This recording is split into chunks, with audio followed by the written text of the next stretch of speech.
Installez-vous confortablement, respirez un peu, nous serons ensemble dans un instant pour une session riche en conseils et en partage. À tout de suite.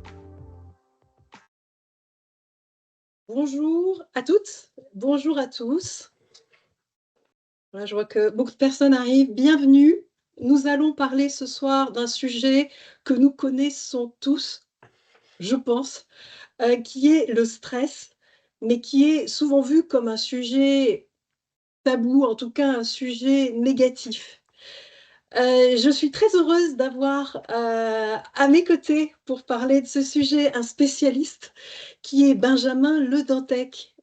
Benjamin a longtemps travaillé dans le secteur bancaire, à des postes managériaux. Il a donc souvent connu des situations de stress et il a finalement choisi d'en faire son métier puisqu'aujourd'hui, il accompagne des professionnels dans des situations de stress pour justement arriver à apprivoiser et à en faire un sujet euh, positif et un sujet de performance professionnelle. Benjamin, vous voulez nous dire deux mots? Oui, merci beaucoup Elodie. De mon côté, j'ai rencontré Elodie récemment sur LinkedIn, mais c'est une très belle rencontre sur notre thème de ce soir, parce que je cherchais un petit peu des personnes ayant des expériences particulières, et on comprend que Elodie, en tant que directrice générale de management de transition, catapultée dans telle ou telle mission de boîte en situation délicate, et particulièrement exposée à ce type de situation. Donc, son expérience m'intéressait au premier titre, au premier chef. Et voilà, donc on a convenu assez vite parce que nos visions étaient non seulement complémentaires, mais cohérentes. Et voilà, de vous proposer ce petit échange ce soir sur ce thème-là. Et voilà, j'espère que ça sera pour vous utile, efficace et plein de promesses. Alors, nous avons parmi nous des personnes qui, comme moi, sont managers de transition et qui connaissent le stress et qui ont réussi à en faire, je dirais, un habitué de leur vie. Donc, ce sera intéressant de vous entendre aussi témoigner si vous le souhaitez. Petit détail logistique, nous vous avons mis par défaut sur mute pour éviter d'être perturbé par des bruits de fond. Si vous voulez parler, vous pouvez lever la main et éventuellement, pendant la session de questions-réponses, on sera ravis de vous donner le micro.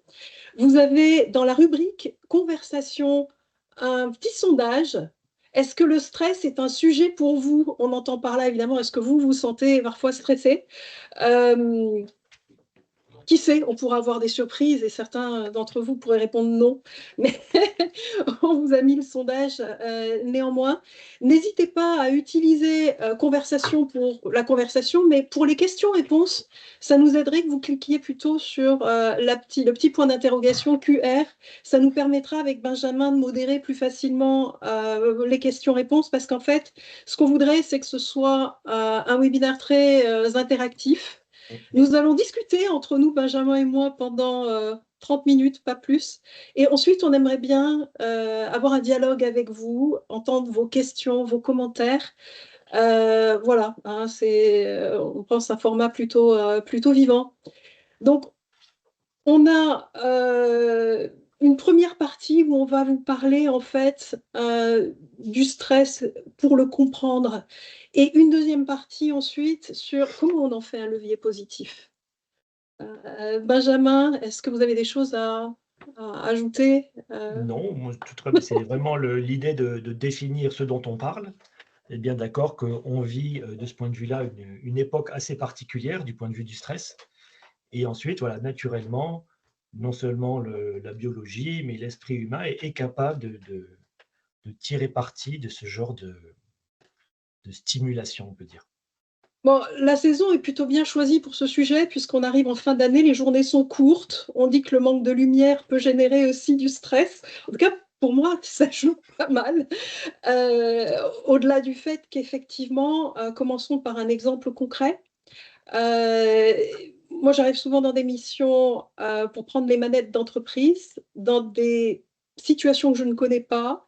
Je connais un peu les enjeux, mais je ne connais pas l'entreprise. parfois il m'arrive de ne pas connaître le métier de l'entreprise. Et je vous avoue que c'est assez stressant, même pour moi qui ai l'habitude de le faire. C'est un stress que j'appelle le trac, que connaissent un peu les acteurs avant de rentrer sur scène. C'est un bon stress me concernant, ça m'excite en fait de débuter, mais en même temps ça m'inquiète un peu parce que je sais que je peux arriver sur un terrain hostile. Donc ça, c'est une situation que je peux illustrer. C'est pour cette raison qu'avec Benjamin, on s'est dit qu'on serait tous les deux complémentaires sur ce sujet. Benjamin, est-ce que vous pourriez nous dire en fait ce qui se passe, comment vous définissez le stress? Ben, effectivement, c'est assez illustratif cet inconnu, cette découverte et cette stimulation par une espèce d'enjeu qu'on peut avoir. C'est typique de ce que c'est que donc le stress. On parle, pour le définir très rapidement, c'est une réaction d'adaptation. Donc en fait, tout ce qui nous demande de l'adaptation peut être qualifié de stress.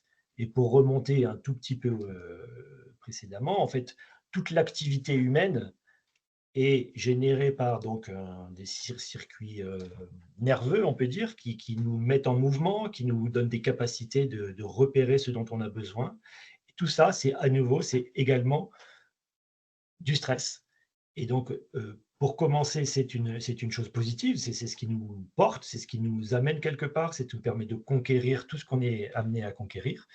En revanche, on va voir que ça a un coût, c'est-à-dire ça a une dépense d'énergie qui est souvent assez importante, et donc on ne peut pas faire trop longtemps. Voilà, c'est ce qui permet de découvrir les choses avec plaisir, avec enthousiasme, mais avec une certaine réserve quant à l'exposition prolongée à ce type de stress. C'est intéressant ce que vous dites parce qu'en fait, dans notre métier de manager de transition, finalement, c'est un sprint où on est sous tension en fait parce qu'on nous attend avec des résultats concrets et très opérationnels immédiatement dès qu'on arrive dans l'entreprise. Donc ça génère ce stress qui démontre, comme vous le dites, aussi un engagement fort. Mais dans notre métier, on a aussi ce qu'on appelle des intermissions, c'est-à-dire une fois qu'on a terminé la mission, il est bon de récupérer et justement en fait, vider le sac du stress pour pouvoir engager une nouvelle mission et un nouveau stress, si on peut l'appeler, comme ça. Voilà, donc Ben, j'adhère ouais. tout à fait. Moi, je pense qu'il y a une des choses importantes que vous dites, je ne sais pas si vous avez tout le temps la durée de la mission, ou elle peut varier en fonction de l'évolution de l'entreprise dans laquelle vous intervenez. Mais en tout cas, pour l'esprit, la perspective de pouvoir sortir de cette situation très, très dense, très, très demandeuse et très exigeante est déjà un espoir et une sorte de ressource pour l'esprit. Donc effectivement, c'est quelque chose à mettre en valeur comme étant, on ne va pas vivre ça ensemble pendant trop longtemps. C'est-à-dire que l'esprit, lui, il conçoit qu'il va arriver au bout de ses limites. Alors c'est exactement ça, en fait, par rapport à un CDI où, en fait, on ne voit pas le bout du tunnel. Nous, managers de transition, on sait que notre mission a une fin. Donc pour vous répondre, Benjamin, nos missions, elles durent en moyenne 9 mois. Souvent, on s'engage sur 6 mois et on dira plus si affinité, et souvent on les prolonge parce qu'en moins de 6 mois, on ne peut pas prétendre mener une transformation. Mais le fait de savoir que notre mission a une fin nous donne une certaine résilience aussi dans ces situations de crise, de retournement, de transformation, de stress finalement. Comment j'accueille je pense que le stress, il faut l'accueillir. Je prendrai un exemple. J'ai vécu longtemps au Brésil. Et première fois que je suis arrivée dans ce pays, j'ai voulu aller à la mer, à la plage. Et il y avait des vagues assez fortes. Et j'ai voulu aller dans les vagues. Et puis tout d'un coup, je me suis retrouvée face à une vague énorme. Qu'est-ce que j'ai fait? J'ai fait demi-tour et je suis partie en courant. Devinez ce qui s'est passé, la vague m'a attrapée. Je me suis retrouvée dans un rouleau, un peu comme une machine à laver, et j'ai été éjectée sur la plage. Et j'y suis retournée tout de suite en me disant il faut que j'affronte cette vague. Et là, j'ai eu une autre attitude. Plutôt que partir en courant, j'ai plongé dans la vague et je suis passée en dessous en fait, des rouleaux. Et je suis arrivée de l'autre côté où c'était calme. Pourquoi cette image? Parce qu'en fait, ça m'est vraiment resté. Et aujourd'hui, ce stress-là, je le regarde dans les yeux quand je le sens arriver. Et je trouve que c'est, en tout cas, ma méthode. Vous voyez, déjà, on bascule sur la deuxième partie, naturellement. C'est ma méthode de gérer ce stress. Qu'est-ce que vous en pensez, vous, Benjamin? Oui, ouais, c'est très illustratif du fait que, en fait, l'attitude de subir du stress, d'être ballotté, on peut dire, par quelque chose qui nous échappe complètement, est très insécurisante pour la personne qui est exposée. Et dès lors qu'elle prend soin de son propre équilibre, en fait, des éléments et de cette capacité de décision, on peut dire, même face à de l'adversité, eh ben, on se met dans la perspective pas de piloter, mais de quand même d'affronter quelque chose. Et avec ses arguments, avec ses capacités peut-être de retrait, dans le timing, on peut se donner quand même des éléments de voilà, de ne pas affronter toutes les situations. Si vous avez des comités, des négociations successives, on peut essayer autant que possible de les timer pour pas qu'elles arrivent toutes en même temps. Voilà, rien que cette espèce de latitude fait que la personne peut se comporter comme un système voilà, justement résilient, comment dire, en connaissance de cause de ses sensibilités, mais aussi de ses atouts voilà, en tant que système qui navigue dans cet environnement éventuellement hostile ou en tout cas pas forcément porteur. Alors, il y a une autre dimension que je souhaiterais évoquer, parce que pour le moment, on a parlé de son propre stress, mais en fait, dans les missions que nous menons en tant que manager de transition, il y a aussi le stress que l'on génère au sein de nos équipes, puisqu'on arrive dans des situations souvent dégradées, et ne serait-ce que l'arrivée d'un manager de transition qui signifie changement, euh, qui va bousculer les habitudes, est générateur de stress. Et donc, moi, j'ai tout à fait conscience du stress que je génère, et je me dis que si j'arrive pas à dompter correctement le mien et à être bien Tout à ancrée fait. dans la situation et sereine, je vais accentuer ce stress, puisque les personnes qui me voient arriver vont chercher, vont challenger, vont essayer parfois même de nous déstabiliser. Et donc, être soi-même bien dans ses baskets, je dirais, à sa juste place, dans son poste, va être de facto Mhm. apaisant pour les équipes. En tout cas, moi, c'est ce que je constate. Qu'est-ce que Benjamin, l'expert, a envie de nous dire? Oui, oui, mais c'est très illustratif. En fait, effectivement, le fait de voir quelqu'un qui gère sa propre fragilité, on peut dire, sa propre sensibilité, est sécurisant en tant que tel, parce que l'aspect humain n'est pas éjecté. On n'a pas affaire ni à un robot, ni à une personne voilà, qui a des exigences, même si elles peuvent être fortes, mais qui a des exigences inhumaines, on peut dire. Et donc, à nouveau, une personne qui gère un petit peu sa chronobiologie au cours de la journée, on fait des réunions au bon moment, on insiste, on crée quand même de la convivialité autant que faire se peut. Et ben voilà, ça met ça dans un mouvement humain. Et le fait que cette chose humaine existe est en soi rassurante. On n'est pas en train d'avoir des exigences qui peuvent nous emmener à, voilà, à un burn-out, à quelque chose Hmm. de complètement ingérable. Moi, j'aime beaucoup ce que vous dites, Benjamin. Je vais vous donner un exemple très concret d'une situation qui m'a énormément stressée. J'étais face à un conseil d'administration dans une entreprise avec une gouvernance un peu particulière. Le conseil d'administration était nombreux, et je devais présenter, en tant que manager de transition, un projet qui ne faisait pas l'unanimité, disons, au sein de ce conseil d'administration. Et l'une des personnes a fait envers moi un geste extrêmement violent. Je vais vous le faire, vous comprendrez très vite. Si vous voyez mes doigts là, on m'a fait Mhm. pchit, comme ça. Et moi, c'était une période où il y avait des attentats en France, et j'ai eu un geste de recul, en fait, ça m'a fait peur, et j'ai accepté de montrer que j'avais peur. Mhm. J'ai posé, et très calmement, en fait, j'ai pris une bonne respiration et je suis sortie de la pièce et j'ai fermé Ok. doucement la porte. En fait, ma technique, c'était un retrait temporaire de la situation pour reprendre de la contenance. Je les ai laissés marronner un petit peu parce qu'en fait, j'avais besoin de sortir. C'était même pas manipulatoire de ma part, c'était un besoin. Mais je me suis dit finalement, c'est pas mal, Ah, plutôt que c'est de très beau, c'est réagir. très beau. Et Ouais, je tout à suis fait. revenue dans la pièce, et ensuite j'aimerais bien que vous décodiez, Benjamin. Je suis revenue dans la pièce, et il s'était passé un petit miracle en mon absence. En fait, la personne qui m'avait fait ce geste violent s'est fait remonter les bretelles par ses camarades, et s'est excusée lorsque je suis revenue. Et je lui ai dit, il n'y a pas de problème. Et j'ai continué ma présentation qui s'est très très bien déroulée. Voilà un exemple Ok. de stress D'accord. qui a Ah, non, été géré. je trouve que la réaction est vraiment salutaire et à nouveau suffisamment humaine. Et ça devrait être ça quand on dit poser ses limites. C'est que nul n'est supposé se mettre dans la balance. On doit d'abord se préserver. Je parlais d'équilibre tout à l'heure. On est un système en équilibre et quelqu'un qui l'oublie, en fait, travaille à court terme et ne sera pas bénéfique même au projet pour lequel il souhaite tout donner et s'investir complètement.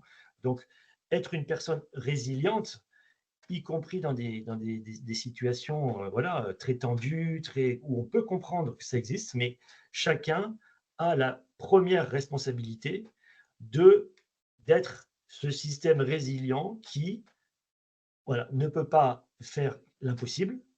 En revanche, il doit être vigilant de lui-même. Voilà. Et cette vigilance de soi est peut-être quelque chose à redorer ou à promouvoir parce que les épidémies de burn-out qu'on peut voir dans telle ou telle entreprise démontrent que les gens vont au-delà de l'humainement gérable par eux à ce moment-là. Oui, mais ce qui est intéressant, c'est que certaines personnes vont tolérer beaucoup de Ben stress oui. et puis d'autres vont réagir très fortement sur ce qui pour d'autres est donc un stress minime. Donc ce qui est intéressant, c'est ce que j'entends, Benjamin, c'est se connaître soi-même Ah oui. pour pouvoir gérer. Et j'aimerais rebondir là-dessus puisque j'ai encore un exemple concret. Dans ma pratique, encore une fois, de manager de transition, j'ai un jour réalisé, même très vite au départ, quand j'ai fait 2, 3 missions, que j'avais une faiblesse qui était en fait un stress énorme face au conflit et à la résistance au changement. Je pense que ça vient sans doute de bien loin, peut-être dans mon enfance, et je me sentais pas à l'aise. Et là, je me suis dit, il va falloir que tu travailles là-dessus parce que tu ne pourras jamais devenir un vrai professionnel de la transformation des entreprises si tu n'arrives pas à aborder ce sujet-là avec sérénité. Et en fait, je suis devenue médiateur. J'ai pris des cours, je me suis formée à la médiation. Le médiateur est en fait au centre du conflit. Et je me suis dit, comme avec la vague, D'accord. je vais me mettre au milieu du tumulte et je vais dompter mon ennemi. Faire Donc, face. ça me vient à l'esprit en vous entendant parler. Oui, oui. Et je me dis qu'effectivement, c'est sans doute une réaction saine que Oui, oui. d'affronter ces démons. Ça, c'est sûr. Et c'est vraiment très, très nécessaire d'avoir finalement sa cartographie de ses sensibilités, de ses atouts, de ses ressources pour pouvoir naviguer dans ce paysage.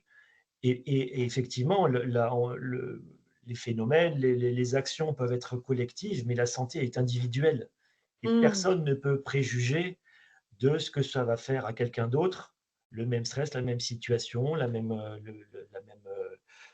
pression, voilà, la même ambiance. Chacun va le percevoir à sa façon.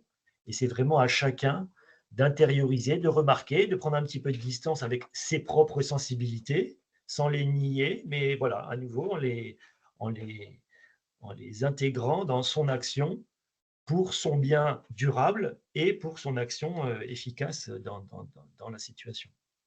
Mais finalement, le stress, c'est une émotion qui jaillit sans qu'on Mm, mm, puisse mm. la contrôler, c'est ça? Enfin, l'expression du stress. Alors, Est-ce qu'il faut contrôler ou pas l'émotion qui jaillit? contrôler, c'est souvent pas possible à l'instant où on le vit. En revanche, ce qui se déclenche c'est ce qu'on pourrait appeler une espèce d'alerte ou une réaction de survie, parce qu'on n'est plus dans l'âge de se faire manger par des bêtes sauvages, mais voilà, le cerveau, lui, il est toujours avec ce mode binaire de, parce qu'on est devant un public, parce qu'on a une pression sur les délais, parce que, etc., de déclencher quelque chose qui ressemble quand même à une réaction épidermique. Et voilà. Et donc, il faut essayer de connaître cette limite-là. Et en revanche, comme c'est une réaction nerveuse, on peut essayer d'éduquer son système nerveux à réagir moins vite. C'est-à-dire, voilà, on pourra peut-être en parler tout à l'heure, mais essayer de créer des situations sécurisées où on est quand même suffisamment challengé pour que le système nerveux apprenne que ça n'est pas la catastrophe. On peut se mettre en porte-à-faux, on peut se mettre devant 1, 2, 3, 4, 10 personnes, pourquoi pas 100, pourquoi pas dans la rue, etc. En tout cas, on peut s'exposer de façon progressive. Donc, voilà, ça n'est pas contrôlable. En revanche, avec un petit peu de méthode et un peu de préparation, on peut quand même se désensibiliser et habituer son cerveau à déclencher, on peut dire, l'alarme plus tard. Et Ce donc, que peu vous à dites, en peu. fait, Benjamin, c'est que vous proposez un petit vaccin, c'est ça? C'est Il ça. faut se faire des petits shots de stress Ah oui. dans un espace bien maîtrisé, en se disant, on va s'y habituer. En gros, ce qu'on voit comme un gros serpent à quelques mètres, si on arrive à réaliser que ça n'est qu'une corde, Exactement. une vieille Oui, oui. corde, on se désensibilise au stress. Oui, oui, oui. On s'approche, voilà. C'est vraiment, on apprivoise des situations. On le voit, enfin, pour donner une image, c'est celle qui me vient là. Quand on apprend à conduire, on est évidemment affolé d'avoir à conduire le volant, tourner le volant, regarder les rétroviseurs. Et puis, en fait, quelques années plus tard, on peut faire tout ça en même temps. Et voilà. Et en fait, le système a intégré ce niveau, on peut dire, de sollicitation. Et ça n'est même plus un problème. De la même façon, conduire un vélo, voilà, pour des petits enfants, naturellement, c'est un enjeu. Il faut coordonner, faut être vigilant, il faut tenir son équilibre. Et puis ensuite, on le fait absolument sans aucune, sans même y penser. En revanche, l'habitude est prise. Voilà, c'est vraiment une question énormément d'habitude. Alors, je regarde en même temps les questions. Alors, je navigue entre les conversations et les questions-réponses. Je vois que Frédéric dit, mais où est-ce que vous voulez en venir? Quel est l'objectif de ce webinaire? L'objectif de ce webinaire, il est de parler du stress sans tabou. Et de la part de spécialistes de stress qui vous disent qu'ils sont eux-mêmes stressés, je pense que c'est quand même un aveu de maîtrise de soi. Et l'objectif, c'est de partager et de se dire que la plupart d'entre nous sont soumis au stress. Si je vois le sondage, il y en a quand même 33% qui ne se sentent pas concernés, donc bravo à eux. Je vous avoue que moi, en tant que manager de crise, je connais le stress et ça ne me gêne pas. Que font le métier de ceux qui ne sont jamais soumis au stress?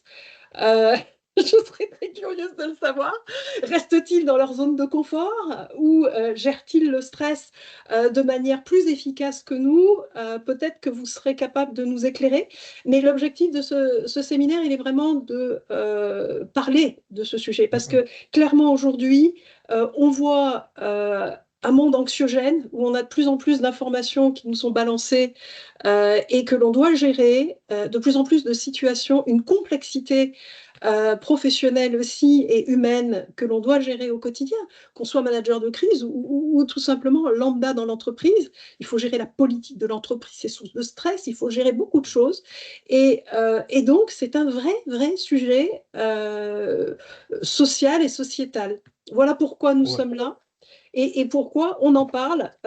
Moi qui suis soumise au stress tout le temps, et puis Benjamin qui connaît bien la manière dont on gère le stress. Donc voilà l'objectif. J'espère que c'est un peu Pour, plus clair pour vous.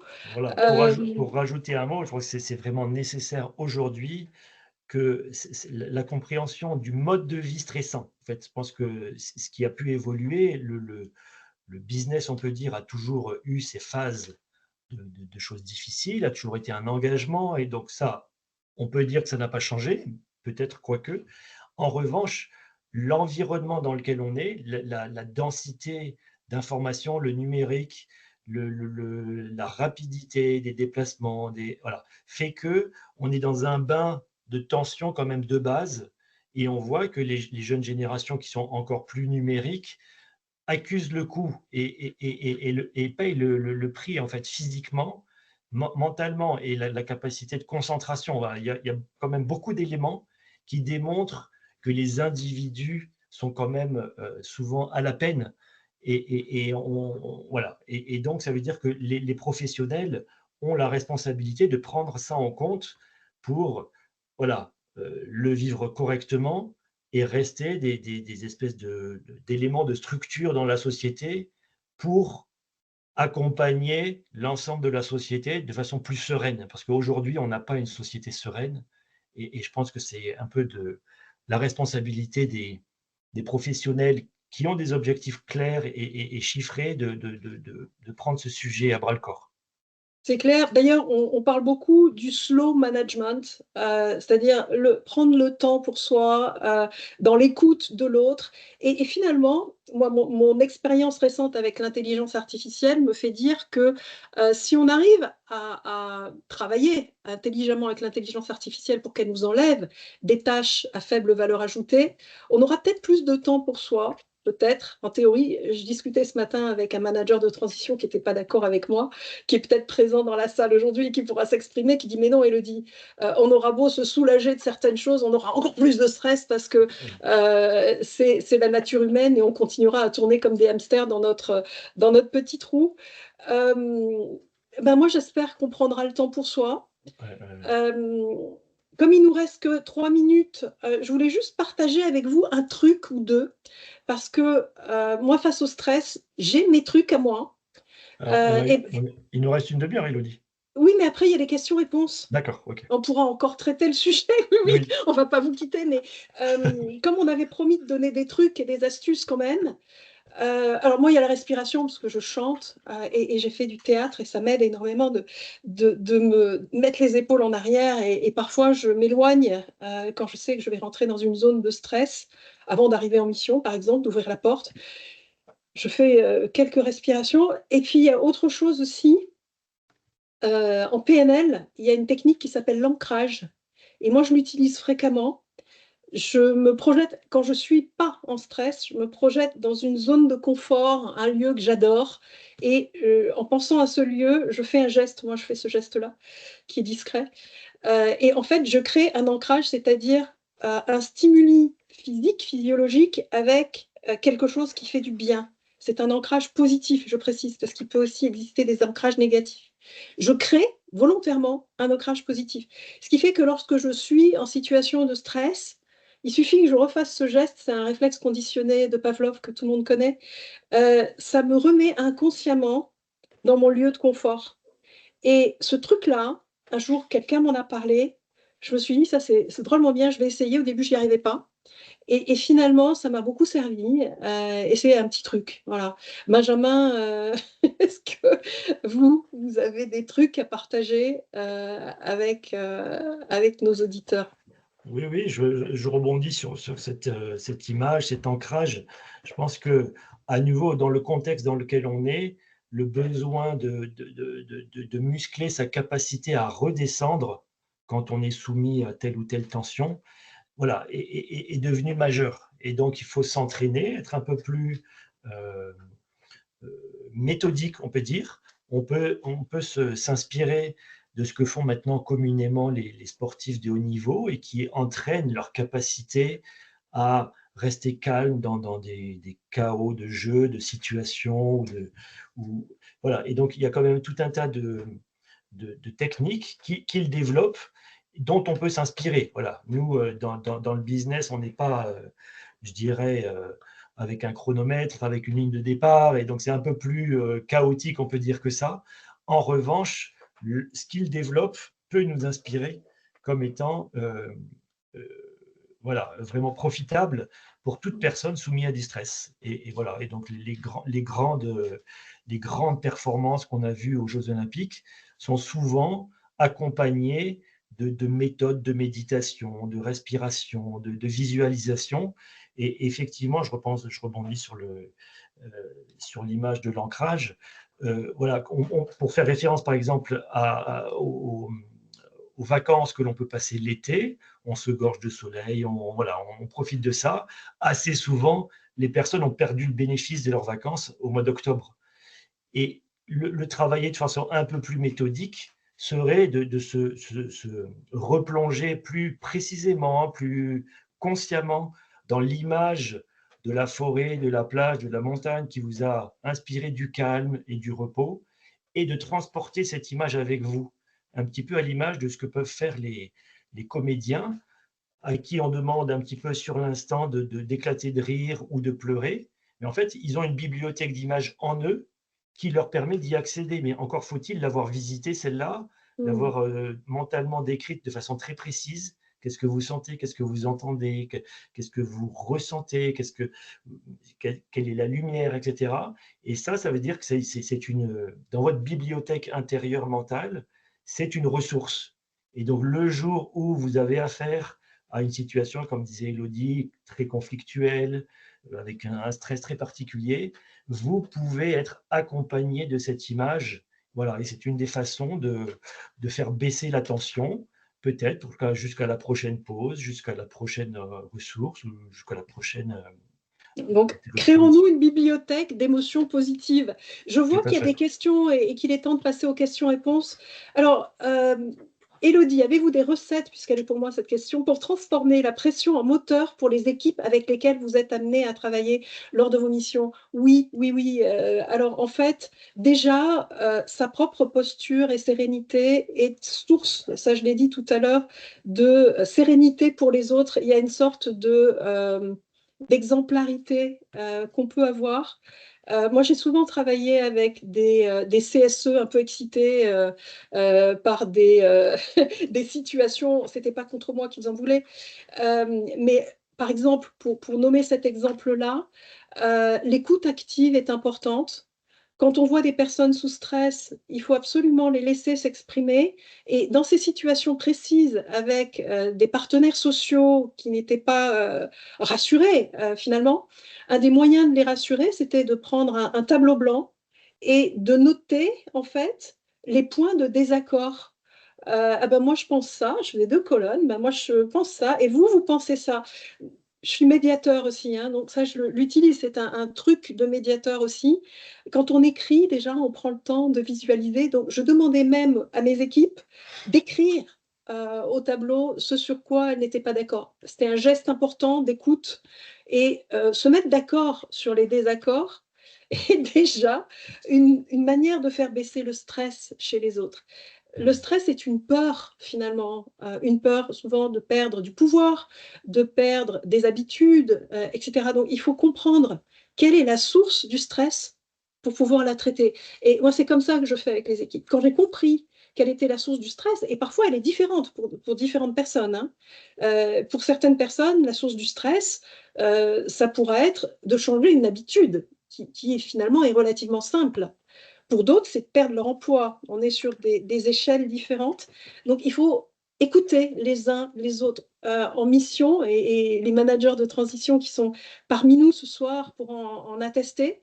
En début de mission, on fait beaucoup d'entretiens individuels avec les parties prenantes à tout niveau dans l'entreprise, qui ont pour vocation de nous faire comprendre comment fonctionne l'entreprise, mais qui ont aussi une vocation vertueuse, qui est celle de les laisser s'exprimer ouvertement sur les choses qu'ils aiment dans l'entreprise, mais très rapidement, ils vous parleront de ce qui les stresse.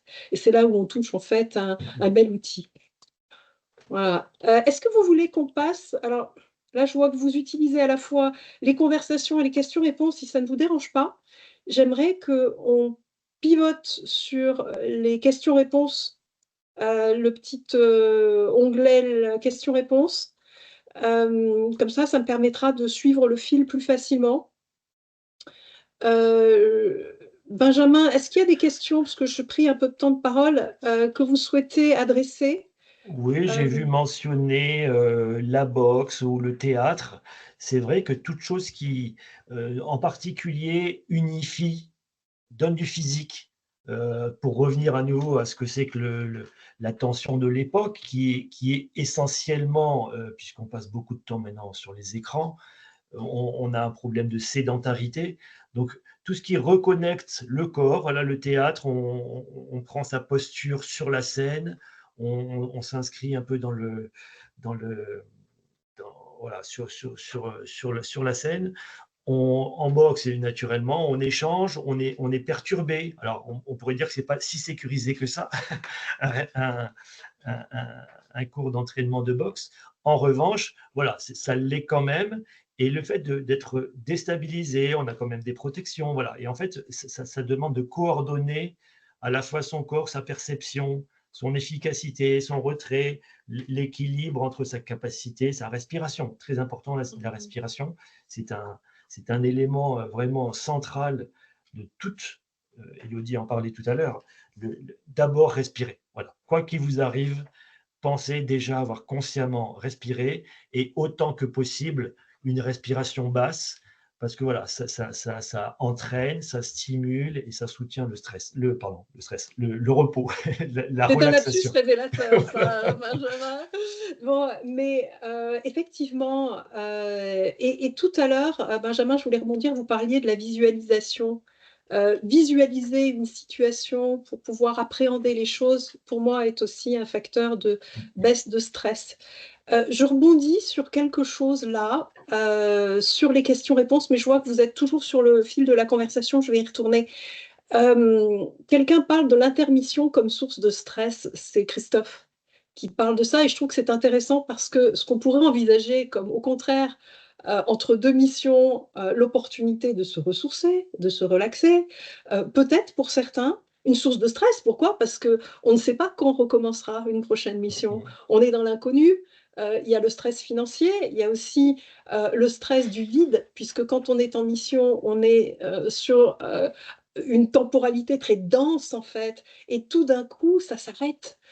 Nous les femmes, on connaît ça parce que les femmes qui ont eu des enfants, ça s'appelle le baby blues. Moi j'appelle ça en mission le mission blues, parce que c'est le stress du vide après la mission, contre toute attente. Oui, je confirme Christophe, c'est pour tous un vrai stress, en tout cas d'être en intermission parfois, et il faut le gérer aussi. Merci pour la question.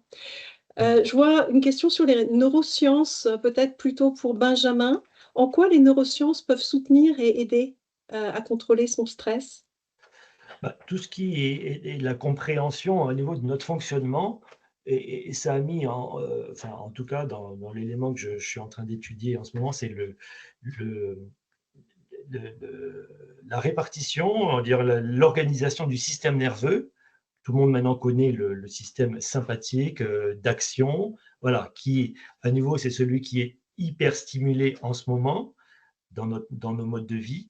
Voilà, le fait de comprendre et le fonctionnement du système donc parasympathique, celui du calme, est très nourrissant et demande vraiment à avoir sa part de votre journée, de votre conscience et votre organisation dédiée à ça. Alors moi, il y a quelque chose auquel je fais souvent référence et qui me semble être vraiment nécessaire à protéger aujourd'hui, c'est ce qu'on pourrait appeler le bastion de votre repos, de votre récupération. Est-ce que chacun peut mentionner si, en tant que tel, il fait attention à ce que son repos soit vraiment du repos, avec un sommeil voilà, qui a son horaire, qui a sa protection, qui n'est pas euh, amoindri, affaibli par ce qui est devenu maintenant du divertissement. On, on consomme facilement des écrans à titre de repos, mais neurologiquement, justement, pour revenir aux neurosciences, ça n'est pas du repos. C'est toujours de la stimulation, c'est toujours de l'information, c'est souvent même relativement anxiogène. Et donc, euh, se constituer un bastion sécurisé dont, dont on a confiance qu'on va le retrouver le soir, le lendemain, la semaine prochaine. Comme disait Élodie, à la fin de sa mission, on reviendra à un vrai moment de récupération et de ressourcement. Plus celui-là il est sécurisé, plus on pourra repartir avec enthousiasme, avec toute sa capacité vers la prochaine mission, vers voilà, la prochaine situation. En revanche, voilà, ce que peut par exemple, nous apprendre les neurosciences, c'est de revenir et de reconstituer cette base-là, parce que sans celle-là, mais quelque part, on est fragilisé, on est en insécurité, et ce qui veut dire qu'on va aller vers l'action de façon moins franche, on va s'économiser un petit peu, faute d'assurance d'une prochaine ressource possible, mais ce qui veut dire qu'on va passer notre attention à un faux repos, un léger repos et une légère action. Voilà, tout le travail qu'on peut mettre en place, c'est d'avoir une action beaucoup plus franche et un repos beaucoup plus total. Et celui-là qui est une vraie ressource. Tant qu'on navigue un petit peu entre les deux, on subit un petit peu, voilà, les choses, et on a moins la main sur sa propre énergie, son propre enthousiasme et sa propre ressource quand c'est possible et quand ça doit être mis en place. Oui, Bertrand nous dit d'ailleurs, le repos complet est trop rare. Moi, je ne peux qu'être d'accord avec ça. Merci de le dire. Il faut se réserver des plages, en fait. Moi, j'ai un petit truc en mission. J'ai eu une fois commis l'erreur d'ouvrir mon agenda à mes collaborateurs pour les entretiens individuels et en leur disant allez-y, prenez rendez-vous. Et je me suis rendu compte qu'en fait, mon agenda était blindé. Ça m'a stressée. Donc, j'ai plus jamais refait ça. Et au contraire, j'ai un petit code à moi dans mon agenda Outlook. Je mets des blocs, en fait, des petits blocs de 15 minutes, de 10 minutes dans mon agenda. Et là, en fait, je maîtrise mon temps. Ce sont mes temps de respiration. C'est une première chose. Et deuxièmement, j'ai banni les réunions de 1 heure. Alors, parfois, un comité de direction, etc., je suis obligée de mettre 1 heure et demie. Mais avant, j'arrivais dans des entreprises où il y avait des réunions de 3, 4 heures. Quelle horreur! J'ai mis des réunions de 45 minutes. Pourquoi? Pour que mes collaborateurs et moi-même, on ait un quart d'heure pour pouvoir souffler entre deux missions. Parce que le Covid nous a appris que les Zooms, les Teams et le reste nous mettent parfois sous stress parce qu'on enchaîne les choses. Et en fait, moi, ce qui me stresse aujourd'hui, c'est le cumul de petits stress. Ça devient un stress que j'appelle, moi, un stress systémique. Quand beaucoup de points de rupture aussi, hein, on dit que les plus grandes sources de stress, il me semble, c'est le déménagement, la perte d'emploi et le divorce. Je ne sais plus dans quel ordre. Mais quand on a les trois ensemble, c'est la vraie catastrophe en fait. Les psys s'alertent en disant attention, hein, il faut faire attention. Mais dans la vie professionnelle, moi je sais, je connais, et on en revient à dire quelles sont vos sources de stress. Moi je connais les miens. Et l'un d'eux, c'est l'agenda qui est trop blindé, c'est saturé, et ça, il faut être vigilant. En tout cas, moi, je suis vigilante. Je regarde. C'est très intéressant, et ça souligne vraiment le fait que, en fait, le stress chronique est aussi délétère que des stress, on peut dire, hyper violents. Et donc moi, j'utilise une image qui serait pour le qualifier. Quand on est donc en repos, on peut avoir l'intention, une belle intention de faire une action, de s'impliquer dans quoi que ce soit. Donc on rentre dans une sorte de tunnel qui s'appelle le stress. Au début, à nouveau, c'est pour une excellente raison. Simplement, ce stress, il n'a que deux sorties possibles. Soit on revient au repos, soit à l'autre extrémité, et c'est un peu le fait d'y rester, et c'est en soi quelque chose qui vous emmène vers l'extrémité, l'autre extrémité du tunnel, c'est le burn-out. Et donc, il y a un moment donné, il faut décider avec justesse, parce qu'il y a cette petite frange de ce qu'on pourrait appeler le mauvais stress, où on commence à accuser le coup, on est agacé, on est peiné, puis par rapport à quelque chose qui peut être de l'ordre de la découverte. Et donc, il y a un moment donné où de la vigilance de soi nous permet de décider que ça y est, on s'est engagé suffisamment et on a besoin et notamment de ces petites ressources. Donc, c'est vraiment salutaire d'avoir des moments de pause, de respiration, faire le tour du bâtiment, voilà, bouger un petit peu.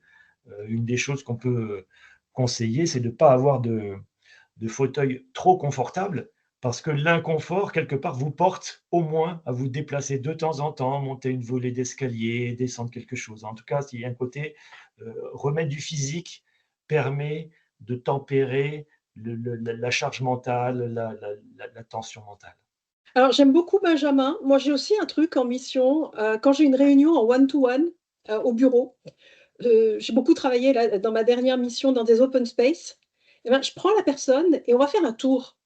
Parfois, c'est dans le quartier, à Paris, c'est pas grave, mais ou plutôt que se rendre en taxi quand on doit se déplacer en ville, notamment on avait un point de vente qui était pas très loin, on marchait à deux. Et marcher, en fait, c'est un balancement. On dit que ça régénère de la mélatonine quand on est en décalage horaire. C'est bien de marcher.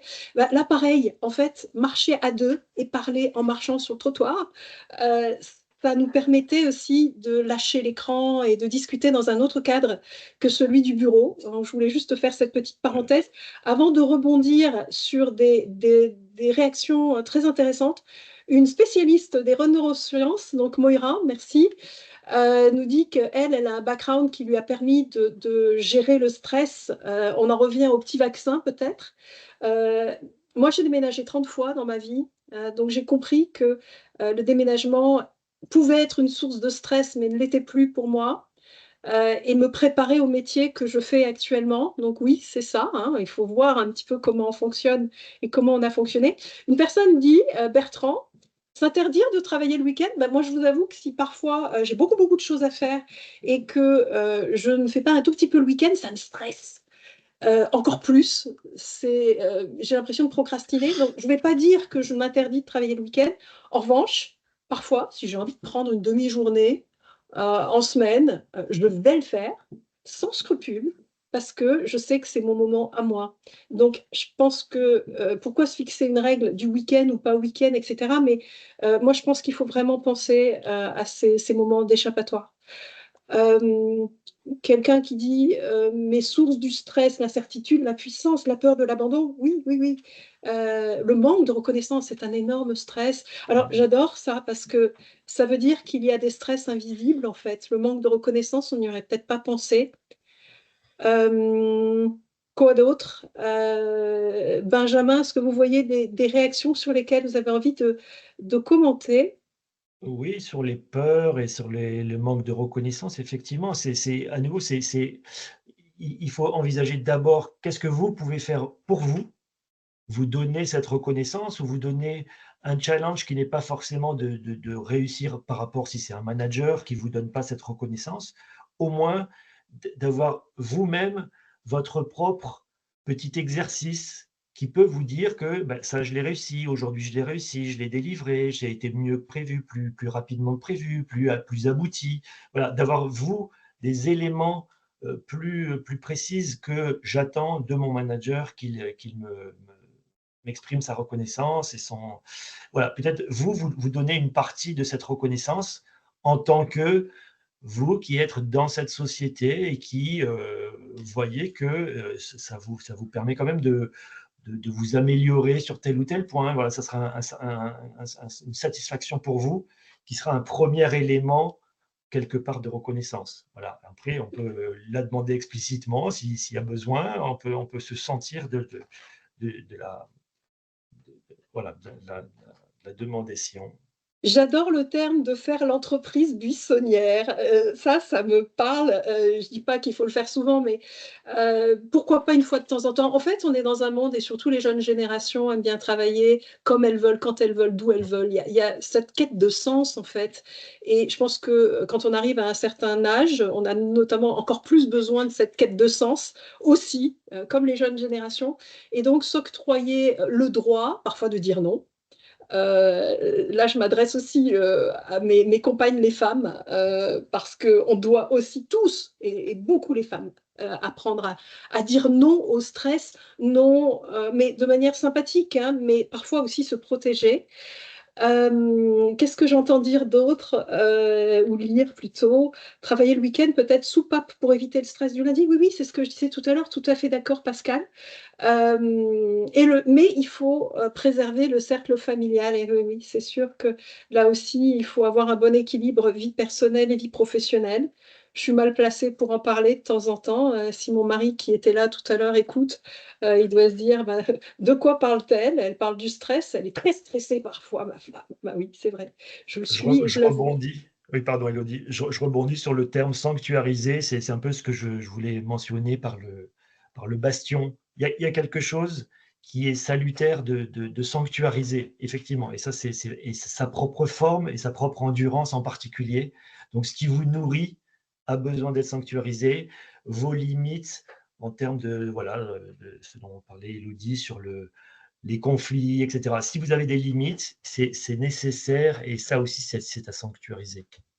Être accompagné par un coach, peut-il aider à gérer le stress? Je dirais oui, parce que c'est une écoute, un coach. Non seulement une écoute, mais à écouter Benjamin, regardez, il va vous écouter, mais il va vous dire, il va vous décrypter comment ça fonctionne. Moi, ça m'a fait un bien fou, en fait, de préparer ce webinaire avec Benjamin, parce que j'étais assez stressée quand on s'est rencontrés, Benjamin, je peux le dire maintenant. Et en fait, nos petits échanges de préparation où on échangeait des idées, je me suis dit, mais quel plaisir d'échanger, ça me fait du bien. J'avais l'impression d'avoir déjà un coach professionnel. Donc oui, n'hésitez pas d'ailleurs. Benjamin est un coach professionnel, peut vous aider à gérer votre stress.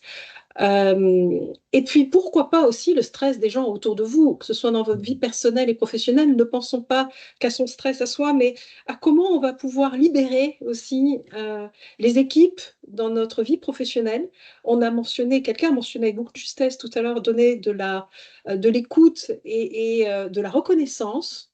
Moi, j'ajouterais de la bienveillance.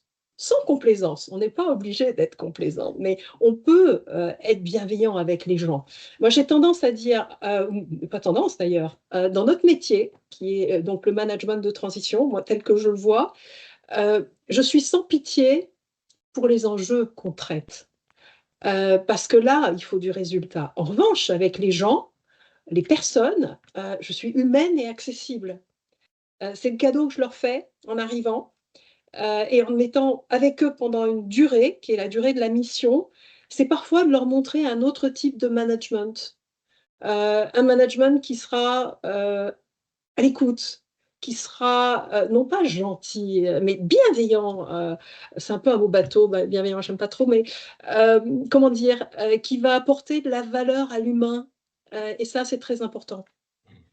Alors, Peut-être comment le pour stress est un booster? C'est super important de répondre à cette question, Benjamin, parce qu'on peut-être s'est juste un engagé. mot, voilà, un mot sur ce qui me fait rebondir sur donc le coaching en stress. Un des éléments, mis à part ce qu'on peut déjà avoir dit, de prendre un peu de recul sur son vécu, ses réflexes et ses représentations, il y a quelque chose qui est à prendre en compte, c'est que dans le stress, quand on peut, le stress donc, nous permet de faire des choses éventuellement avec énormément d'énergie, etc. Donc c'est entendu. En revanche, le stress permet par exemple aussi de supporter plus de douleur qu'on ne pourrait. Le stress réoriente un petit peu notre physiologie pour mettons, digérer moins et avoir plus d'action. Bon, bref, ça a un certain nombre d'impacts.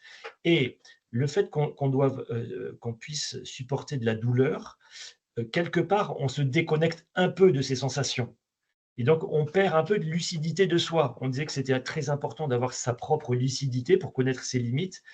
Il est un fait que sous stress, on perd un peu de vue ses propres limites. Voilà. Et donc, le fait d'impliquer quelqu'un, de décrire un petit peu les situations qui vous touchent, qui vous sensibilisent, qui vous permettent voilà, de vous retrouver en tension, et ben voilà, c'est un pas de côté, un regard décalé qui vous permet, vous, d'établir peut-être une cartographie de ce à quoi vous avez, ce sur quoi vous devez travailler, un petit peu plus précise et un peu plus efficace, parce que sinon, voilà, vous allez être dans votre propre perception du sujet, des problèmes et éventuellement, voilà, décalé par rapport à la réalité ou avec des notions d'importance qui sont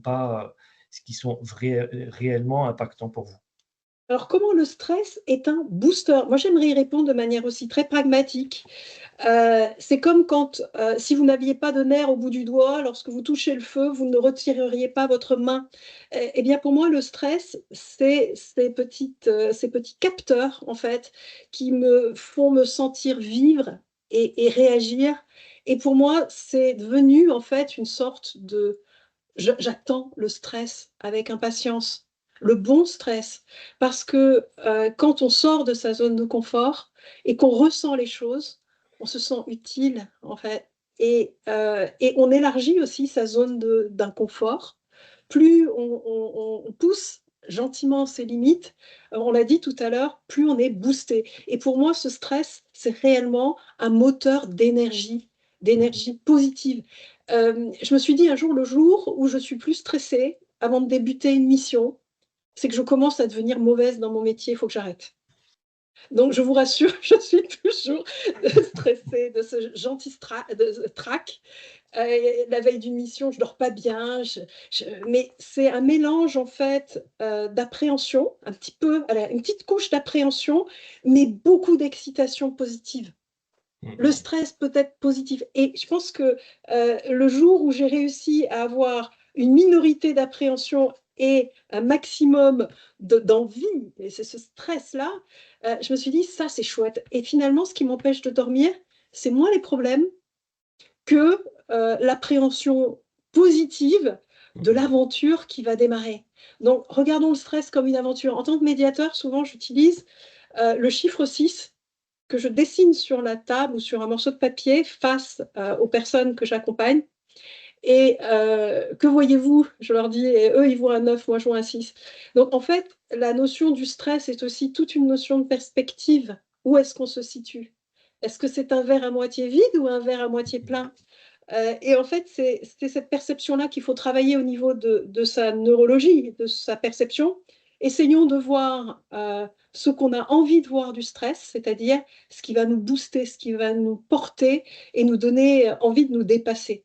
Et c'est là où la thématique que l'on traite ce soir prend tout son sens, c'est comment faire pour que ce stress devienne un moteur de performance.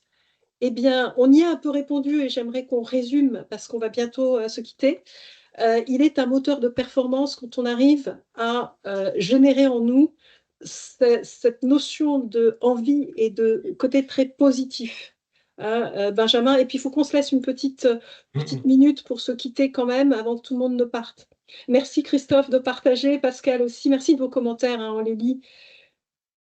En tout cas, pour moi, juste un mot sur ce stress positif, dans la mesure où on s'est ressourcé.